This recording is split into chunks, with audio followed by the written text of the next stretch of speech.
नमस्कार दोस्तों, मैं हूं दीपा श्रीवास्तव और आज बात करने जा रही हूं सेक्स ओसीडी पर। ये बहुत ही अलग ढंग की ओसीडी होती है जिसमें थॉट बहुत परेशान करते हैं, बहुत ही ज़्यादा परेशान करते हैं। इतनी परेशानी हो जाती है किसी भी सफ़रर को कि उसे लगता है कि उसकी ज़िंदगी पूरी तरह से तहस नहस हो गई है।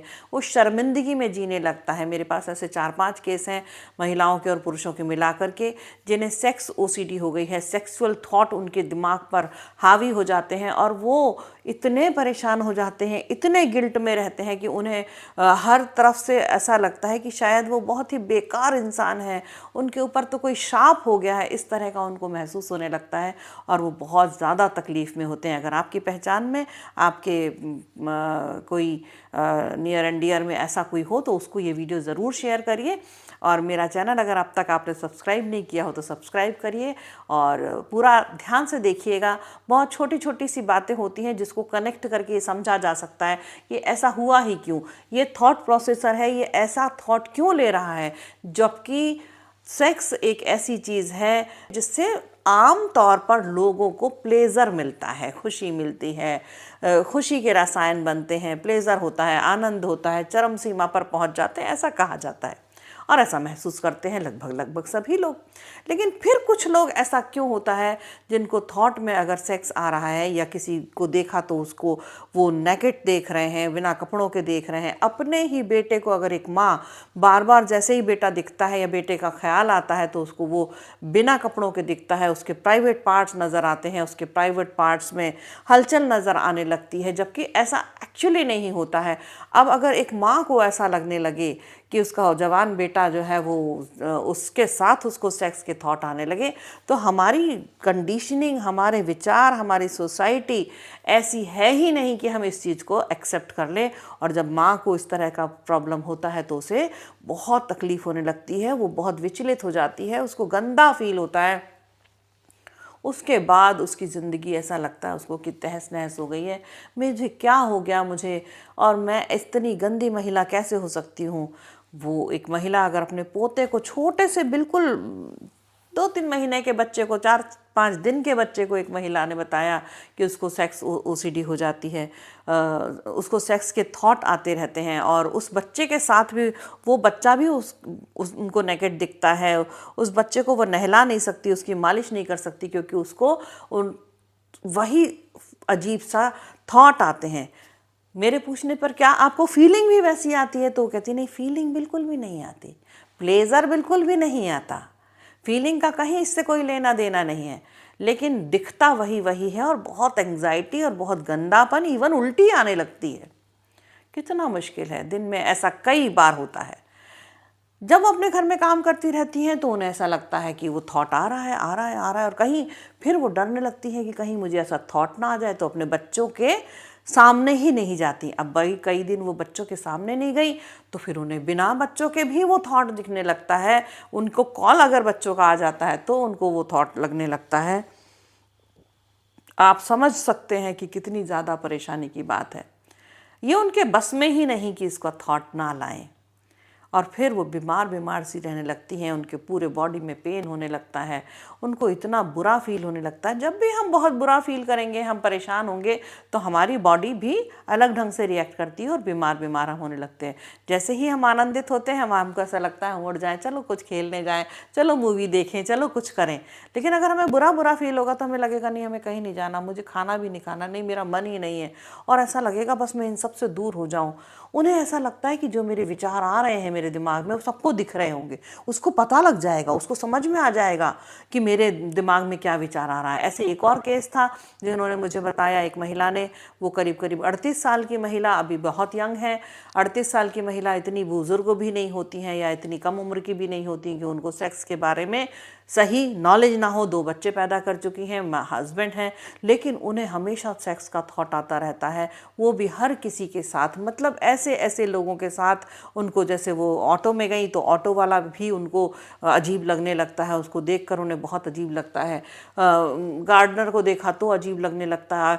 कुछ दिन तो उनको इस तरह से चला कि जो अपोजिट जेंडर है उसके लिए उनको थॉट आते रहे और फिर कुछ दिनों बाद उनको फीमेल को देखकर भी उसके प्राइवेट पार्ट्स दिखने लगे। इमेजिनेशन में, थॉट में सिर्फ यही दिखता था। और अगर आप ये मान के चलिए कि अगर आप जो भी व्यक्ति के थॉट हैं उनके अंदर प्लेजर नहीं है, तो जो नेकेड पार्ट दिखते हैं या प्राइवेट पार्ट्स दिखते हैं वो देखकर कभी अच्छा नहीं लगता है, क्योंकि प्लेजर नहीं है तो वो अच्छे नहीं हैं।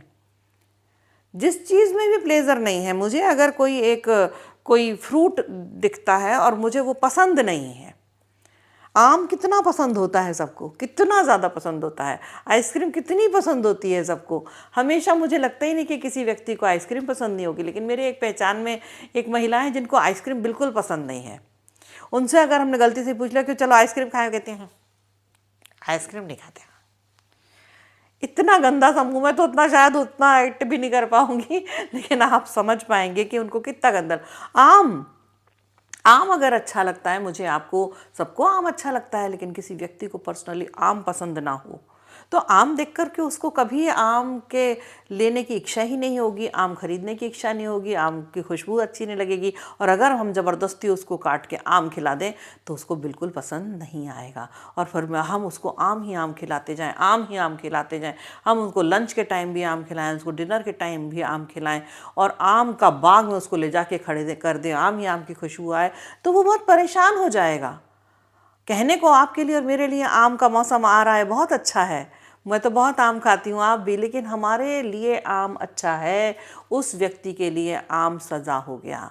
बिल्कुल उसी तरह से दुनिया के सारे लोगों के लिए सेक्स जो है वो प्लेजर है, अच्छा है, खूबसूरत है, रिश्ता है उसके अंदर बहुत सारा प्लेजर है, उसके अंदर आनंद है और वो बहुत सुंदर है।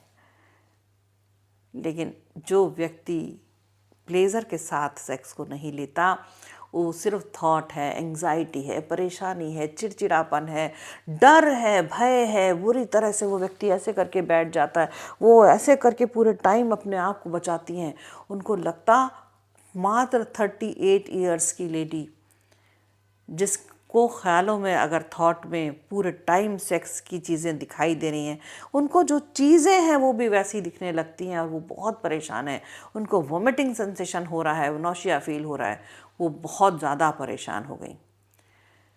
5 केसेस में से 3 में कॉमन एक चीज़ निकली जो मैं आपको शेयर करूंगी कि तीनों अलग अलग समय की बात है और अलग अलग तरह के लोग हैं, अलग अलग, कोई पूना में रहता है, कोई मेरठ में रहता है, कोई कहीं रहता है, गुड़गांव में, ऐसे अलग अलग जगह। ऐसा भी नहीं कि एक जगह, अलग अलग कास्ट के लोग हैं, अलग अलग जेंडर के लोग हैं और अलग अलग एज ग्रुप के लोग हैं, लेकिन एक चीज़ कॉमन नज़र आई सब में, वो ये कि सेक्स को लेकर उनको कुंठा है। वो क्यों है, फ्रस्ट्रेशन है, क्यों है, उनको दूरी बना के रखने की हिदायतें बहुत बार दी गई। बट किसी को बचपन में इतना बताया गया ऐसा कि सेक्स जो है वो बहुत गंदी चीज़ है, इसका नाम भी मत लेना, ये जो वर्ड है यही गलत है और किसी दूसरे आदमी की तरफ देखना भी नहीं है। और एक महिला, 2 महिलाओं में उनके साथ मैंने देखा जो उनके साथ ऐसा केस हुआ कि उन्होंने बहुत अच्छी ज़िंदगी जी रही थी अपने हस्बैंड के साथ, बहुत अच्छा था, 2 बच्चे भी पैदा हो गए, सब कुछ अच्छा था। अचानक से उन्होंने किसी एक ऐसे ऑर्गेनाइजेशन को ज्वाइन किया, स्पिरिचुअल ऑर्गेनाइजेशन को ज्वाइन किया जिसमें वाइट कपड़े पहना दिए जाते हैं और सबको एक दूसरे को बहन कहा जाता है, और हस्बैंड वाइफ दोनों ने ज्वाइन कर लिया और उनको ये सिखाया जाता है वहाँ पर कि आपका हस्बैंड भी आपका, आप दोनों बहन बहन हैं, आप दोनों भाई भाई हैं, आप दोनों भाई बहन हैं, हस्बैंड पति पत्नी की तरह अब रहेंगे ही नहीं, और वो रह भी साथ में रहे हैं। अब आप सोचिए कि साथ में ही रह रहे हैं, एक ही घर में रह रहे हैं, 2 बच्चों के माता और पिता हैं वो दोनों, और उसके बाद उनको सेक्स करने के लिए बिल्कुल बाध्य कर दिया गया है, उनको समझा दिया गया है और समझा करके उनको इस तरह से उनको बताया गया है कि ये दुनिया में जितने भी लोग हैं वो भाई बहन हैं, भाई भाई हैं, बहन बहन हैं। अब जो अंदर से फॉर्मेशन हो रहा है, एग फॉर्मेशन हो रहा है, अंदर से जो एक हार्मोनल चेंजेस आते हैं, बॉडी की एक डिमांड होती है फिज़िकल होने की, वो आती है क्योंकि वो हार्मोन क्रिएट होते हैं और फिर वो डिस्चार्ज होते हैं, फिर वो नए तरीके से एग फॉर्मेशन होता है। तो ये प्रक्रिया तो हो ही रही है, मतलब बॉडी चल रही है, बॉडी के सारे फॉर्मेशंस चल रहे हैं, लेकिन दिमाग के अंदर ये बिठा दिया गया है कि आपको जो है ये जो रिलेशनशिप है, ये वाला रिलेशन अच्छा नहीं है या बुरा है, या इसको करना ही नहीं है और अपने ही पति को भाई की तरह देखना है। तो ये जो है ना, वो दूरी पैदा करने के लिए ठीक चीज़ नहीं है। कहीं उन्होंने अभी तक नहीं माना कि ये वजह हो सकती है, लेकिन उनको धीरे धीरे वो थॉट के अंदर जाने कब वो चीज़ें, प्राइवेट पार्ट्स दिखने लगे और धीरे धीरे धीरे धीरे वो उससे घृणा करने लगी और थोड़ा थोड़ा होना शुरू हुआ, घृणा ज़्यादा ज़्यादा होने लगी, क्योंकि जो कंडीशनिंग थी वो इस तरह से थी कि थॉट में भी, किसी भी तरह भी सोच में, असली में, रिलेशनशिप में वो आना ही नहीं चाहिए। धीरे धीरे ये बात बीमारी में कन्वर्ट हो गई और ओसीडी हो गया। अब ये बहुत ज़्यादा परेशान, इतनी परेशान कि जब भी उनसे बात करो, उनकी काउंसलिंग भी करो, तो वो इतनी विचलित हो जाती थी कि उनको लगता था कि नहीं, मुझसे अब सहन नहीं हो रहा, इतना अंदर भर गया बुरी तरह से। तो ये बहुत ज़्यादा डिफ़िकल्ट एक प्रॉब्लम हो जाती है। इसके लिए जब हम काउंसलिंग करते हैं, सेशंस करते हैं, तो वो भी बहुत टफ हो जाते हैं कि क्योंकि वो व्यक्ति थॉट को लाने के लिए तैयार ही नहीं होता। जब हम सीबीटी करते हैं तो थॉट लाते हैं, थॉट को डाइल्यूट करके वेनिश करवाते हैं, वो थॉट को हटाते हैं, थॉट को डिलीट करवाते हैं, वो प्रोसेसिंग में लाना बहुत टफ हो जाता है। इसलिए समझ के चलिए, अपनी ज़िंदगी को समझना, सही समझना बहुत ज़रूरी है।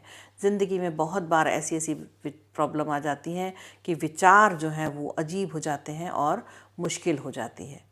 तो ध्यान रखिएगा, अगर इस तरह की थॉट ओसीडी, सेक्सुअल ओसीडी, किसी भी तरह की प्रॉब्लम अगर है जो आपको एंग्जाइटी देती है, प्लेज़र नहीं देती, आपको परेशान कर देती है, आनंद नहीं देती, आपको अच्छा नहीं लगता बल्कि बुरा लगने लगता है, आपको अपने आप को दोषी ठहराने लगते हो, गिल्ट में आ जाते हो, तो ये ओसीडी का एक प्रकार है। इसके लिए काउंसलिंग सेशंस होते हैं, मैं भी करती हूँ, बहुत सारे साइकोलॉजिस्ट करते हैं। आप इसके लिए मुझे कमेंट कर सकते हैं कि क्या आपने कभी इस तरह का फ़ील किया है, और अगर आपको इसके अलावा किसी तरह की ओसीडी है तो कमेंट बॉक्स में ज़रूर लिखिए कि आपको किस तरह की ओसीडी है, आप उसका क्या ट्रीटमेंट चाहते हैं। मैं कोशिश करूँगी कि आपको और वीडियोस बना करके आपकी हेल्प कर सकूं। और अगर आप काउंसलिंग सेशन लेना चाहते हैं तो मोस्ट वेलकम है, मैं बहुत अच्छे से आपकी ऑनलाइन काउंसलिंग भी कर सकती हूँ। और अगले वीडियो में फिर से मिलती हूँ एक नए विचार के साथ, एक नए थॉट के साथ, एक नए ओसीडी के किसी एंगल के साथ। देखते रहिए मेरे वीडियो। आप लोग मेरे वीडियोस देख रहे हैं, बहुत प्यार दे रहे हैं, बहुत सारे कमेंट आते हैं, उसके लिए बहुत बहुत बहुत धन्यवाद।